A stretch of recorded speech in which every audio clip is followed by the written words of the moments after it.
Good morning po. Tayo po'y mag-aral ng salita ng Diyos. The Book of Psalms, aklat po ng mga awit, chapter 86, verse 11.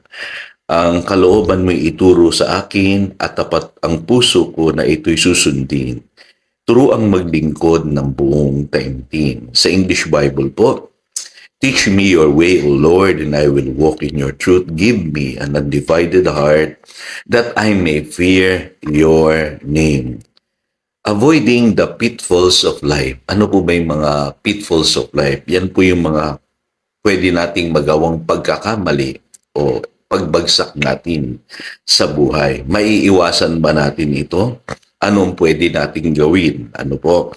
Para sa akin po, ang Biblia nagbibigay po ng light. Ano po? Patungkol po rito kung paano natin maiiwasan ito.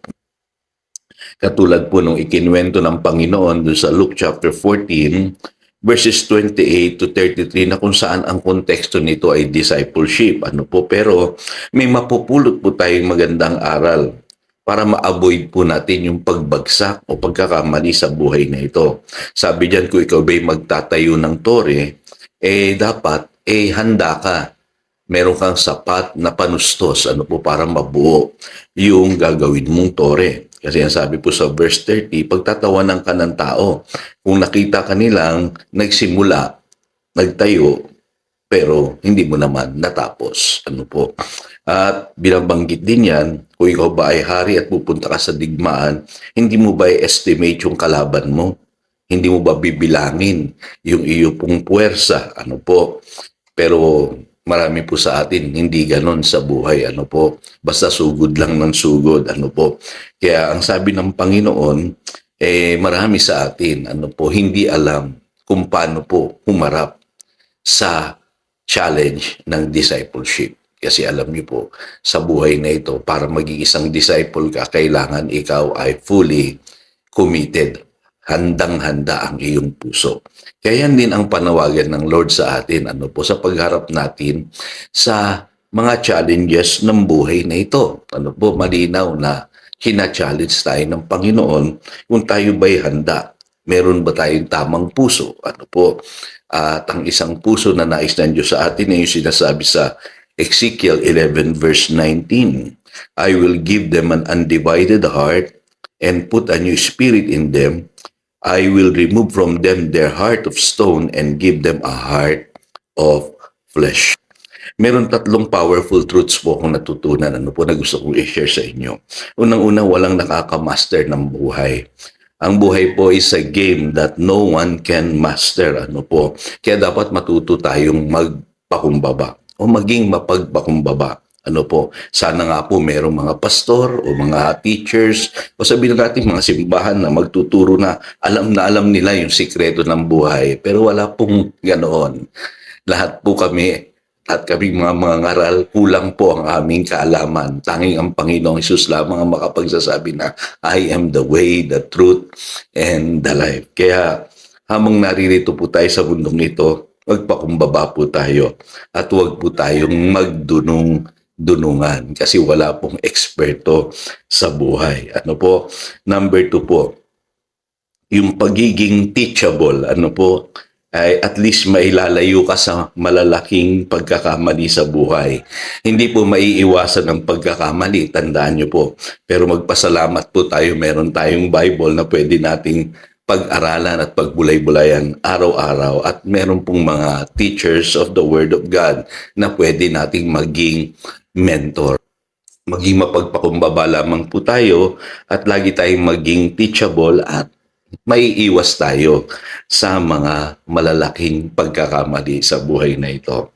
Pangatlo po, itong mahalaga, at least kung meron tayong commitment or undivided heart, meron tayong mararating sa buhay na ito. At least may matatapos tayong goal. Yung mga bagay na pinapangarap natin or yung mga dinidesire natin sa ating puso, kung sasamahan po natin ng commitment yan, may mararating po yan. Kaya napakahalaga po nung lesson sa Luke chapter 14 verses 28 to 33, tiyakin natin na meron tayong sapat na kakayahan sa ating puso na yung sinimula natin ay ating tatapusin. Sino ba yung mga unang-unang babagsak or mahuhulog sa pagkakamali? Yung mga taong mayayabang. Yung feeling nila, alam na nila lahat. Ano po?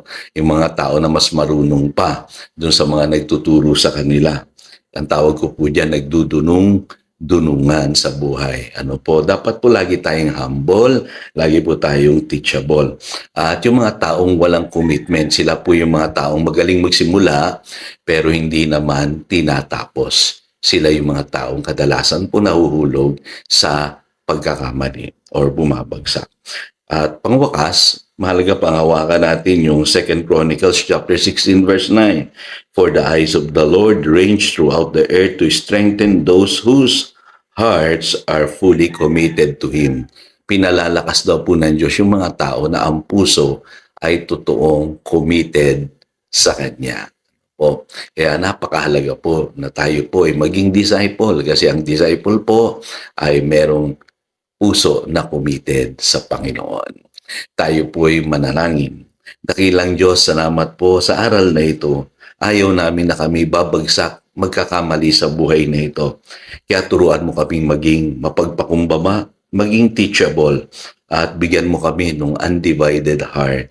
At alam po namin, kung taglay-taglay namin ito sa aming puso, ikaw ay nalulugod, Panginoon, at kami ay iyo pong iiwas sa mga malalaking pagkakamali sa buhay na ito.